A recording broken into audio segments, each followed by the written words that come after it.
Coming up next, you're going to hear from an emergency department physician, Jeff Willis, who left practice about a year ago to work full-time with medical malpractice attorneys. Jeff has the unusual background of being a physician for 20 plus years in the emergency department and then finding himself drawn to the medical legal world.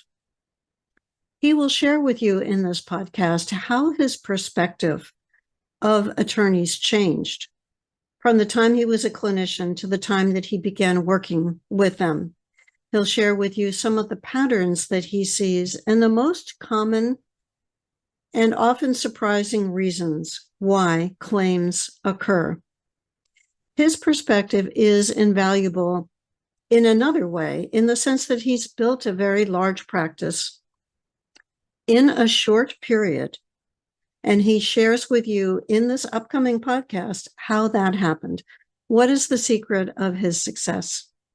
You will get a lot out of his program. I encourage you to come back next week or click on to the next podcast and listen to Jeff Willis share his perspective as a full-time clinician working with attorneys on a full-time basis.